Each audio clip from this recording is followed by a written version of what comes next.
Welcome to facilitators plus, Pakistan का पहला और वाहिद इंडस्ट्रियल बिजनेस डिजिटल प्लेटफॉर्म जो न सिर्फ industrial equipments and parts provide करता है बल्कि आपको industrial business training, technical guidance और ऑनलाइन कंसल्टेशन सर्विसेज भी फराहम करता है। यही वजह है, इससे बेहतर और फायदेमंद कहीं नहीं।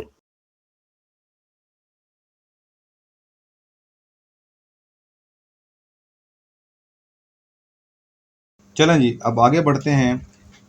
अब मैं आपको गाइड करने जा रहा हूँ कि ये बर्नर कंट्रोलर मॉड्यूलेटिंग मोटर, जिसे सर्वो मोटर भी कहा जाता है, उसे कैसे ऑपरेट करता है। देखते हैं जी आगे। अब मैं इसके सर्किट के अंदर चला गया हूँ, जिसे ब्लॉक डायग्राम कहते हैं, जो कि इसके इंटरनल जो कुछ भी है, इसके इंटरनल जो कुछ भी है, कनेक्शन को वो शो कर रहा है। चलें, ये आपको नज़र आ रहा होगा, ये आप देखें, अगर ये एक मॉड्यूलेटिंग मोटर शो की गई है, ये ठीक है।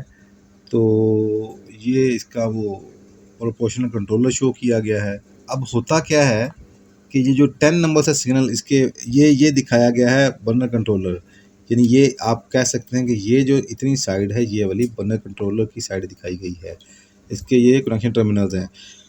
तो इसके जो कह लें कि 10 नंबर से आउट निकलती है, वो होती है मॉड्यूलेटर मोटर को हाई पे लेके जाने के लिए, ओपन करने के लिए। जबकि जो इसके 11 नंबर या 11 नंबर टर्मिनल से जो आउट निकलती है, वो होती है मॉड्यूलेटिंग मोटर को क्लोज़ करने के लिए या लो फायर पे लेके जाने के लिए।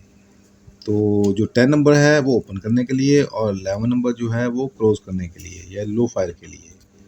तो जबकि जो इसका 9 नंबर टर्मिनल है, ये आगे कह लें कि जो कंट्रोलर है, उसके थ्रू मॉड्यूलर मोटर को कंट्रोल करता है कि इसको ये जब सब कुछ ओके हो जाता है, फायर हो जाता है, तो आगे जो कह लें कि मॉड्यूलर मोटर है, यहाँ से सिग्नल आता है, उस प्रोपोर्शनल कंट्रोल को जाता है, उसके थ्रू फिर आगे मॉड्यूलर मोटर को जाता है। इसके बाद वो ऑटोमेटिकली लो या हाई पे होती है। चलिए मैं आपको करके दिखाता हूँ अभी। ये हमने क्या किया, हमने 10 नंबर, ये इसके आप देखिएगा, ये इसके 1 2 3 4 5 6 7 8 9 और 10, ये 10 नंबर टर्मिनल से जो निकला कनेक्शन, ये हमारा गया। ये देखें, वो बीप भी आ रही है और आपको नज़र कंटिन्यूटी भी नज़र आ रही होगी। तो ये जो तीसरी रिले है, ये मॉड्यूलेटिंग मोटर के कह लें कि हाई की रिले है। जब इसके आप कह सकते हैं कि 10 नंबर से निकलेगा सिग्नल, तो वो इधर आएगा और ये रिले ऑन हो जाएगी। और इसी तरह ये जो है इसका 11 नंबर टर्मिनल वो लो का है। ये हमने, ये देखें, ये जो चौथी रिले है, ये हमने लो के सिग्नल के लिए यूज़ की है। तो ये मॉड्यूलर मोटर को लो की तरफ लेके आएगी। अच्छा, अब मैं दिखाना चाहता हूँ कि जो इसकी जो स्विचिंग है, स्विचिंग, इस रिले की स्विचिंग का जो पहला सेट है, इसकी कॉमन जो है, हमने इसको और यानी हाई की और जो लो की रिले है, उसके हमने कॉमन को आपस में लूप डाल दिया। ये देखें, लूप डाल दिया, और यहाँ से हमने एक कह लें कि वायर ली। वो हम कहाँ पे लेके गए, वो हम इसकी 18 नंबर टर्मिनल, ये देखें 18 नंबर टर्मिनल हम यहाँ पे लेके गए। यहाँ मैं आपको दिखाऊंगा ये 18 नंबर टर्मिनल, और ये आपको नज़र आ रहा होगा, ये 18 नंबर टर्मिनल है। ये जंपर वायर, ये 18 और 19 के ऊपर चलती है। बाहर क्या, अब इसको सिग्नल कहाँ से आ रहा है, ये देखिएगा आप। ये इसको मेन 1 नंबर से ही सिग्नल आ रहा है, यानी कि 1 नंबर से जो सिग्नल आ रहा है, अब वो ही सिग्नल ये देखें नीचे, ये 15 पे आ रहा है, यानी शॉर्ट वर्ड्स के डायरेक्ट फेज़ यहाँ पे आ रहा है। तो हमने वो उसको इसकी कॉमन में दे दिया, यानी जब ये हाई की रिले ऑन होगी तो ये फेज़ आगे मूव कर जाएगा नॉर्मली क्लोज या नॉर्मली ओपन की तरफ, लेकिन हमने इसका सिर्फ नॉर्मली ओपन यूज़ किया है। अब होगा क्या, जब हाई की रिले, हाई का सिग्नल आएगा, रिले ऑन होगी, तो यहाँ से फेज़ का सिग्नल, लाइन का सिग्नल आउट होगा और वो आगे मॉड्यूलेटिंग मोटर को ऑपरेट करवाएगा।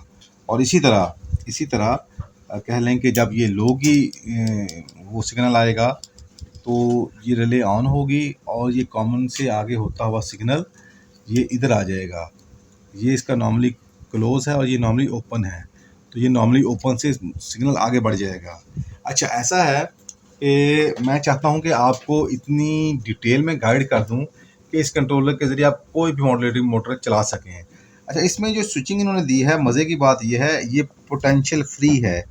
ये जो कंट्रोलर के अंदर अंदर जो स्विचिंग है, ये पोटेंशियल फ्री है। यानी कि नॉर्मली क्या होता है, तो ज़्यादातर बर्नर कंट्रोलर्स होते हैं, उनके अंदर से ही सिग्नल निकलता है। वो सिग्नल वही होता है जो उसके ऑपरेटिंग वोल्टेज होते हैं।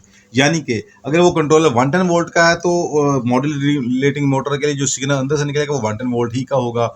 और अगर वो कंट्रोलर 220 वोल्ट का है, तो उसमें से जो सिग्नल आप ये कह सकते हैं निकलेगा 220 वोल्ट का होगा। लेकिन इसकी खूबसूरती ये है कि इसके अंदर जो इन्होंने स्विचिंग दी, इसमें इन्होंने ऑलरेडी कोई बिल्ट इन कोई भी करंट इसमें यूज़ नहीं किया गया। ये इसे कहते हैं पोटेंशियल फ्री स्विचिंग। तो ये पोटेंशियल फ्री स्विचिंग है। चूंकि ये पोटेंशियल फ्री है, तो इसका फ़ायदा ये है कि हम इन्हीं स्विचिंग के ज़रिए आगे अपनी मनपसंद कोई भी सर्वो मोटर या मॉड्यूलेटिंग मोटर ऑपरेट कर सकते हैं। चाहे वो आप कह लें कि 24 वोल्ट एसी की हो, 110 वोल्ट की हो या 220 वोल्ट की हो, कोई भी। तो इसके साथ हमने इस वक्त जो मोटर अटैच की है, तो वो की है, ये आपके सामने है जी। ये कह लें कि लैंडसन जायर, जो कि अब सीमेंस के नाम से है, उसका ये मॉडल है SQN30.111A2700। और आपको ये नज़र आ रहा होगा, ये 220 वोल्ट की इससे लेकर 240 volt AC, 50 hertz and 60 hertz यानी कि AC। और इसकी जो पावर कंजम्पशन है वो 6.5 VA है। ओके, तो हम इसको इससे ऑपरेट कर रहे हैं। और हमने इसी वक्त इसकी जो सेटिंग कर रखी है, वो कह लें कि क्लोज के लिए 0 है और ओपन के लिए वो जो इसकी डिग्री है वो 160 गालबन हमने वो इसकी सेट की हुई है। चलिए मैं आपको भी ऑपरेट करके दिखाऊंगा इसको। तो अब हमने इससे काम कैसे लिया, ये मैं आपको थोड़ा गाइड कर देता हूँ। चलें, अब मैं ये जो मॉड्यूलेटिंग मोटर है इसका आपको डायग्राम दिखाता हूँ। ये जो लैंडसन जायर की मॉड्यूलेटिंग मोटर है, इसका ये डायग्राम ये मैं आपको दिखाता हूँ।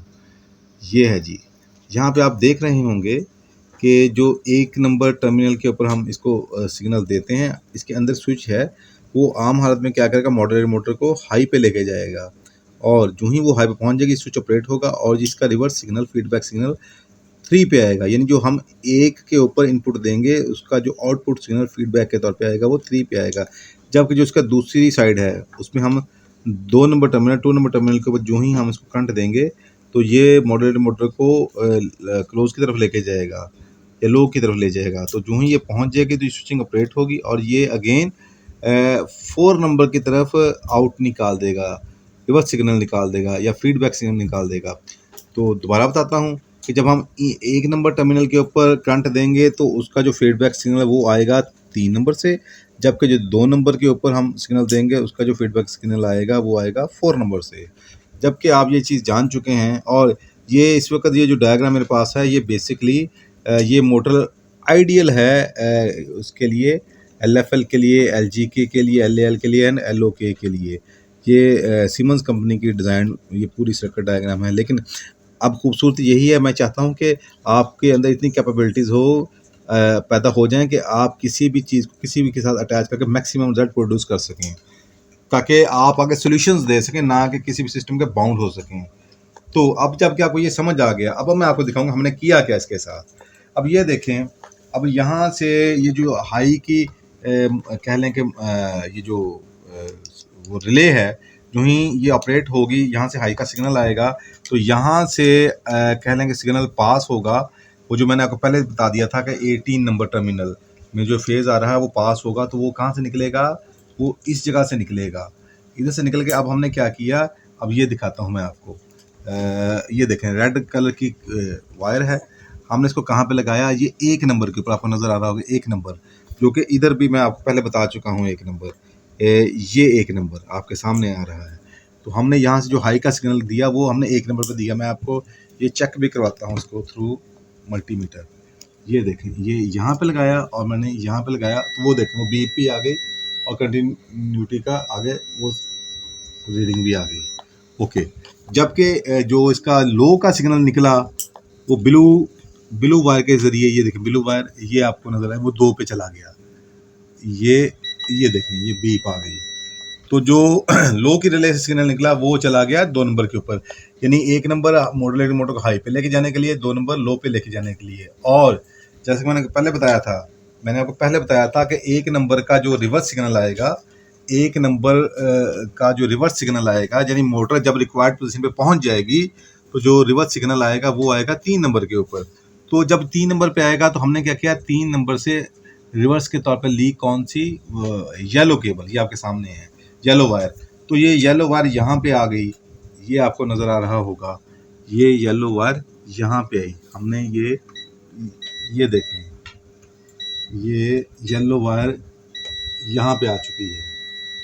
ओके, और ये देखें, अब यही सिग्नल मैं इधर दोबारा लगाता हूँ, ये रिवर्स का जो सिग्नल आया, फीडबैक का सिग्नल आया, ये कहाँ पे आया, ये हम यहाँ देखते हैं, ये देखें जी, ये लिखा हुआ है लो फायर इंटरलॉक और ये लिखा हायर फायर इंटरलॉक। तो उसके लिए क्या है, ये 16 नंबर पे इसका आएगा। तो हमने क्या किया, ये जो येलो तार है, ये येलो वायर है, इसको हम 16 पे ले गए, 13, 14, 15, 16, ये देखें, जो ये 16 पे ले गए वो तार, ये देखें बीप आ गई। तो ये रिवर्स का सिग्नल हाई पे जब मोटर चलेगी तो उसका जो फीडबैक रिवर्स का सिग्नल वो कितने पे आया, वो 16 नंबर पे आया। जबकि जो दूसरी थी, जब हमने उसको 2 पे दिया लो के लिए, तो जिसका जो रिवर्स सिग्नल आएगा वो 4 से आएगा।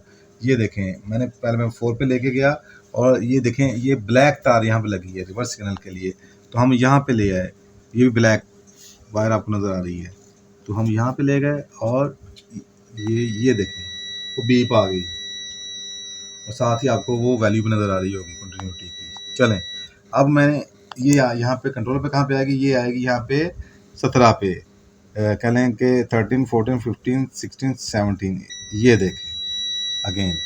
तो जो रिवर्स का सिग्नल है वो कहाँ पे आ गया, फीडबैक सिग्नल कहाँ पे आ गया, वो 17 के ऊपर आ गया। ओके, अच्छा, अब इसमें होगा क्या कि जब हम इसको ऑपरेट करेंगे तो ये रिले अगर हम उतार देंगे तो चूँकि सिग्नल आगे पास ही नहीं होगा तो कंट्रोलर वहीं पे खड़ा रहेगा, कंट्रोलर आगे मूव नहीं करेगा। रिले लगाएंगे, रिले ऑन होगी, इंडिकेशन लाइट आएगी, सिग्नल आगे बढ़ जाएगा, तो मॉड्यूलेटर मोटर को वो हाई कराने के बाद फिर रिवर्स का सिग्नल देने के बाद फिर उसको आगे लेके जाएगा और फिर अगेन कंट्रोलर लो का सिग्नल देगा, फिर ये लाइट जलेगी, ये रिले ऑन होगी और उसका सिग्नल पास होगा इसकी स्विचिंग के ज़रिए, फिर ये इधर से 2 से होता हुआ 4 के ज़रिए वापस इसके आएगा 17 नंबर में और फिर ये आगे मूव करेगा, सिस्टम आगे ऑपरेट करेगा। तो अगर हम ये रिले उतार देंगे तो ये सिस्टम आगे नहीं बढ़ेगा, प्रोग्रामर या कंट्रोलर वहीं पे खड़ा रहेगा। चले, अब मैं आपको मज़ीद गाइड करता हूँ इसके फर्दर जो कनेक्शन है उसमें क्या है, ये देखें आप, ये इसके 9 नंबर से जो निकल रही थी वो आगे प्रोपोर्शनल कंट्रोलर की तरफ बढ़ रही थी, हमने वो कहाँ पे लगाई वो दिखाता हूँ मैं आपको। ये हमने अभी एक स्विच लगा दिया, ये नॉर्मली बेसिकली ये कह लें कि हनीवेल कंपनी ही का प्रेस स्विच आता है जो कि बॉयलर, स्टीम बॉयलर के ऊपर लगता है। तो उसके जो ये आगे कह लें स्विचिंग होती है वो इसी नाम से होती है, RBW, R for common, B for high and W for low. तो अब ये 9 नंबर से जो सिग्नल आया वो इसके R यानी कॉमन में आ गया, इस स्विच की कॉमन में आ गया, तो उसके लिए हमने ये स्विच यूज़ किया है, ये आपके सामने है। तो हमने क्या किया, हमने 9 की आउट इसकी सेंटर में दे दी, कॉमन में दे दी। अब मैं दिखाता हूँ आपको, ये देखें 9 नंबर, ये 9 नंबर को दे दिया और अगर 9 को 10 के साथ मिलाते हैं, 10 नंबर चूँकि हाई का था, अब मैंने इसको कर दिया और इधर मैंने हाई के लिए 1 नंबर यूज़ किया। ये देख, मैं जो ही मैंने प्रेस किया बीप आ गई, कंटिन्यूटी भी आप देख सकते हैं। ओके, अब मैं दोबारा अगेन मैंने इसको सेंटर में 0 किया तो वो बंद हो गया और 9 नंबर कॉमन ही रह गया। अब मैं इसको लगाता हूँ 11 नंबर के ऊपर जो कि मॉड्यूलेटिंग मोटर को लो के ऊपर लेके जाने के लिए है। तो अब जो ही मैं इसके ऊपर लेके गया, ये देखें 2 नंबर में प्रेस करता हूँ, ये देखें अगेन वो कंटिन्यूटी आप देख सकते हैं, अब बीप आ चुकी है। तो कहना ही चाह रहा हूँ कि ये जो स्विच है ये मॉड्यूलेटिंग मोटर को आफ्टर कह लें कि नॉर्मल फंक्शन, यानी आप कह सकते हैं कि इग्निशन हुआ, पायलट हुआ और आग लग चुकी है, मेन वाल्व खुला और जब सिस्टम बिल्कुल स्मूथ हो चुका तो उसके बाद यहाँ पे सिग्नल आएगा और ये फिर जो प्रोपोर्शनल कंट्रोलर है ये ऑटोमेटिकली फिर मॉड्यूलेटिंग मोटर को लो और हाई करवाएगा। ये टेम्परेचर कंट्रोलर के अंदर भी स्विचिंग होती है और ये प्रेशर कंट्रोलर के अंदर भी होती है और ये कह सकते हैं कि थर्मोस्टेट के अंदर भी ऑप्शन हो सकती है और इसी तरह ये प्रोसेस कंट्रोलर के अंदर भी। तो वो आपकी मर्ज़ी है कि आप इसको ये सिग्नल कहाँ से देते हैं स्विचिंग का। तो पर कैप उम्मीद करता हूँ कि आपको मॉड्यूलेटिंग मोटर का जो इसके साथ अटैचमेंट है वो इन डिटेल समझ आ चुकी होगी और इसके बाद आप खुद कोई भी मॉड्यूलेटिंग मोटर इसके साथ अटैच करने की पोजीशन में आ चुके होंगे। जैसा कि आपने देखा, हमने आपको पीछे काफ़ी डेप्थ में, काफ़ी डिटेल में आपको गाइड किया, आपको टीच एंड ट्रेन किया कि कैसे अल्हम्दुलिल्लाह हम 25 साल से ज़ायद अरसा कामयाबी के साथ इंडस्ट्रियल ऑटोमेशन सर्विसेज और प्रोडक्ट्स पूरे पाकिस्तान में फ्राहम कर रहे हैं। हमारे साथ बहुत से इंडस्ट्रियलिस्ट्स और खुशमुतमईन कस्टमर्स मुंसलिक हैं। तो अगर आप भी 100% सेटिस्फेक्शन के साथ repairing solution, reliable and trustworthy support और ऑटोमेशन कंसल्टेंसी चाहते हैं तो दिए गए नंबर पर अभी राब्ता करें।